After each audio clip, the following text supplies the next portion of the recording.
কয়েক মিনিট পর আবার একটা উন্মুক্ত অঞ্চলে এসে উপস্থিত হলাম। হাসির আওয়াজটা থেমেছিল। নিজেকে সামলে নিয়ে দম নেবার জন্য একটু দাঁড়ালাম।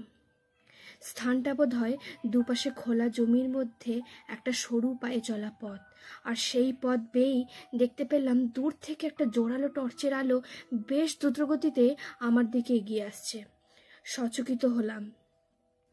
আশা আশঙ্কার দোলায় দোদুল্যমান হয়ে সেই দিকে তাকিয়ে থাকলাম। আবার কে একজন আসছে। মানুষটি কাছে আসতে আমার বুকটা থেকে একটা প্রশান্তির নিঃশ্বাস বেরিয়ে এলো। দীর্ঘদেহী যে মূর্তিটা দৃঢ় পদচারণায় আমার দিকে এগিয়ে আসছেন, তিনি আমার একান্তই নির্ভরতার মানুষ, মিসেস বাসবী চৌধুরী।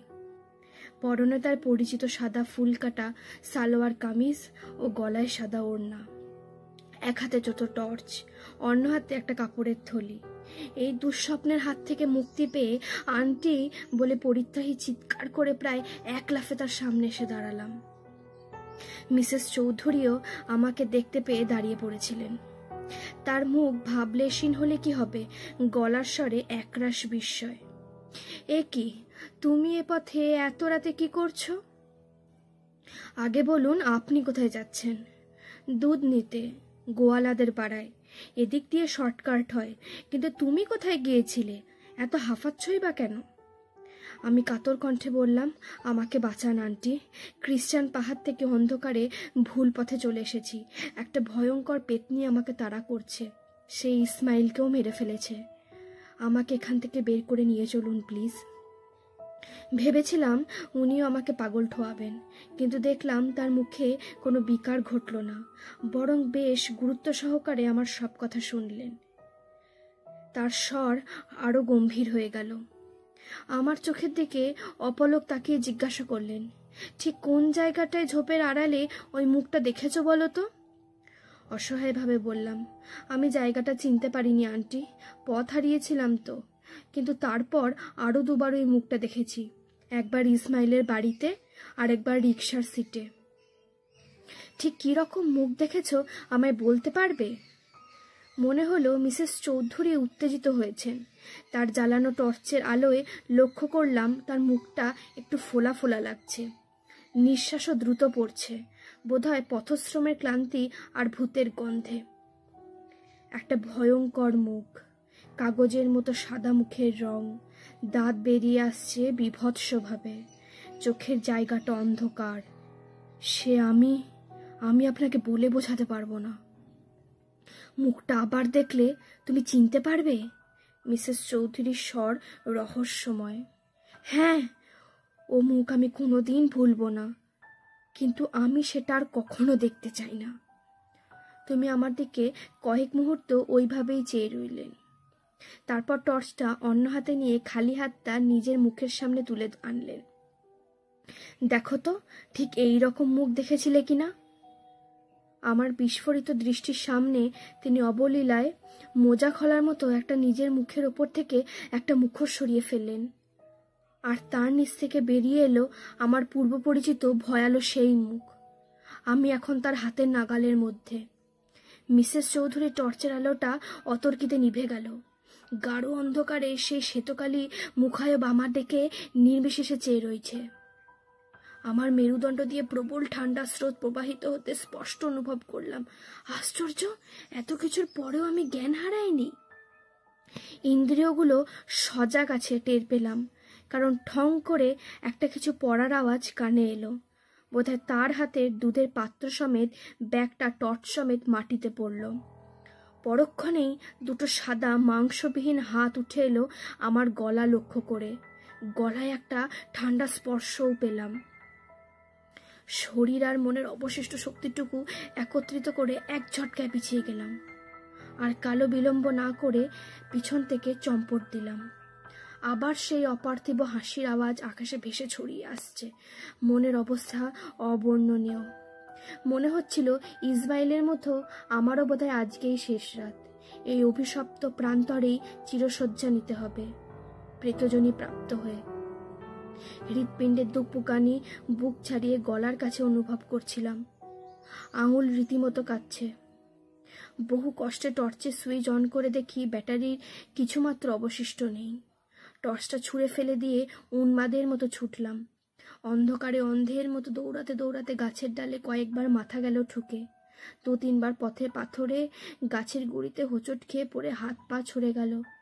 ভ্রুক্ষেপ করলাম না, পিছনে সেই ভৌতিক হাসির আওয়াজ থামছে না। দুহাত দিয়ে কান চেপে ধরে ছুটলাম। কতক্ষণ দৌড়াচ্ছি জানি না। হঠাৎ মনে হলো পায়ের নিচটা, জমিটা কয়েক পদক্ষেপ খানিকটা নিচে নেমে গেল, তারপরই ওপরে উঠে গেল। তাকিয়ে দেখি পাকা রাস্তার ওপর দাঁড়িয়ে আছি। সামনে ল্যাম্পপোস্টে টিমটিম একটা বাল্ব জ্বলছে। ডান দিকে শুকনো নালার ওপারে আমার ফেলে আসা আতঙ্কের উপত্যকা। ভাগ্যকে ধন্যবাদ দিলাম নতুন করে জীবন ফিরে পেয়ে। ঘড়িতে দেখলাম 8টা 40। দাঁড়িয়ে ঘন ঘন নিঃশ্বাস নিতে লাগলাম, কিন্তু পরিত্রাণের আনন্দ দীর্ঘস্থায়ী হলো না।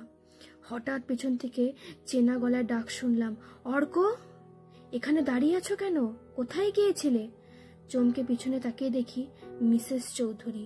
পরনে সেই সাদা ফুল কাটা সালোয়ার কামিজ, হাতে পূর্বদৃষ্ট কাপড়ের ব্যাগ। ল্যাম্পপোস্টের আলোয় তার চোখ দুটো জল জল করছে। আমার শরীরের শক্তি প্রায় নিঃশেষ। ভাবলাম এখানেই লুটিয়ে পড়ি, কিন্তু বাঁচার অদম্য তাগিদে আবার পেছন ফিরে দৌড়াতে প্রচেষ্টা হলাম, পারলাম না। অবসন্ন শরীরটাকে টানবার আগেই মিসেস চৌধুরী ক্ষিপ্ত হস্তে আমার একটা বাহু চেপে ধরেছেন। কি ব্যাপার, পালাচ্ছ কেন? কি হয়েছে? মুখ চোখের এমন অবস্থা কেন? আমার অবস্থা তথৈবচ। দেহে আর কোনো জোর নেই মিসেস চৌধুরীর বজ্রমুষ্টি থেকে নিজেকে মুক্ত করার।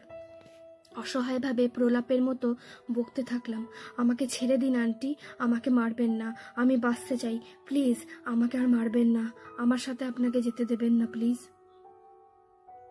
মিসেস চৌধুরী আমাকে ধরে কয়েকবার ঝাঁকুনি দিলেন। আমার মুখের সামনে এসে বললেন, আমার দিকে তাকাও অর্ক, কি হয়েছে তোমার? আমি তোমার মায়ের মতো, আমাকে বলো। আমি ওনার মুখের দিকে তাকালাম, বেশ চিন্তিত, উতালা ভাব সারা চোখ মুখে। বললাম, আপনার ওই ভয়ঙ্কর মুখটা কোথায় গেল? তিনি বিস্মিত হয়ে আমাকে তাকিয়ে বললেন, আস্তে আস্তে বললেন, আমাকে সবটা বলবে কি হয়েছে? এখন কেন জানি না মিসেস চৌধুরীকে অনেক স্বাভাবিক মনে হচ্ছিল। একটু সামলে নিয়ে বললাম, আপনি কোথায় গিয়েছিলেন? দুধ আনতে, গোয়ালাদের বস্তিতে, এই দেখো। তিনি হাতের ব্যাগটা থেকে দুধের পাত্র বের করে দেখালেন। আপনি জঙ্গলে কি করছিলেন? তার ভ্রু যুগল উপরে উঠে গেল। আমি জঙ্গলে যেতে যাব কেন এই রাত্রে? তোমার কি হয়েছে বলো তো? সাহস করে ধীরে ধীরে তাকে সব খুলে বললাম। একটু অধৈর্য না হয়ে তিনি সব শুনতে লাগলেন। আমার কথা শেষ হতে বললেন, তোমার অনেক সৌভাগ্য যে তুমি এত কিছুর পরেও ওখান থেকে সুস্থ অবস্থায় বেরিয়ে আসতে পেরেছ। তুমি যে জায়গাটায় চলে গিয়েছিলে সেটা একটা পরিত্যক্ত কবরখানা। ওটা তৈরি হয়েছিল 30 বছর আগে। কিছু মৃত মানুষকে সমাহিত করা হয়েছিল, কিন্তু তারপর থেকে একের পর একটা দুর্ঘটনা ঘটতে থাকে এই এলাকায়। রাত বিরেতে নানান ভৌতিক কাণ্ড কারখানার খবর আসতে থাকে। পরপর অমাবস্যার রাতে কয়েকজন লোক রহস্যজনকভাবে নিখোঁজ হয়ে যায়। পরে তাদের মৃতদেহ পাওয়া যায় ওই জমিতে। এরপর জায়গাটা অভিশপ্ত হিসেবে রাষ্ট্র হয়ে যায়। গত 25 বছরে কাউকে ওখানে কবর দেওয়া হয়নি। স্থানীয় মানুষের ধারণা ওখানে কবর দিলে কারোর বেহস্ত লাভ হয় না। এই জায়গাটায় অমাবস্যার রাতে কেউ যেতে সাহস করে না, ফিরে আসার নিশ্চয়তা থাকে না ওই বলে। কৃষ্ণপক্ষের অন্যান্য রাতেও সকলে এড়িয়ে চলে। নানা অদ্ভুত ঘটনা দেখতে পাওয়া যায়। আমিও গেছি কয়েকবার। যা দেখেছি তোমাকে এখন বললে তোমার মনের ওপর চাপ পড়বে। পরে সুযোগ হলে বলবো। এখন চলো, তোমায় পৌঁছে দিয়ে আসি। কিন্তু ইসমাইল ওখানে থাকে না। হায়দারনগর বলে একটা জায়গা আছে, ওখানে থাকে। এখান থেকে 1 ঘন্টা লাগে যেতে। আজ দুপুরে হাফ ডে ছুটি নিয়ে বাড়ি চলে গেছে। মিসেস চৌধুরী লম্বা লম্বা পা ফেলে আমাকে এগিয়ে দিলেন। একটা বাঁকের ওপর আমার পরিচিত পথ পেলাম। উনি আমাকে চলে যেতে বললেন। আপনি আসবেন না? মিসেস চৌধুরী হাসলেন। আমি আরেক রাউন্ড হেঁটে আসছি, তুমি এগোও। শুভরাত্রি। পরিশিষ্ট হিসাবে 2টি কথা বলার আছে। ইসমাইলের মৃতদেহ অভিশপ্ত কবরখানায় জমিতে পাওয়া গিয়েছিল পরদিন বেলার দিকে, কিন্তু অর্ধদিবস ছুটি নিয়ে সে কেন বাড়ি না ফিরে ওই পরিত্যক্ত সমাধিক্ষেত্রে গিয়েছিল কেউ তার সদুত্তর দিতে পারেননি। 2. মিসেস বাসবী চৌধুরীর সঙ্গে আর তার দেখা হয়নি।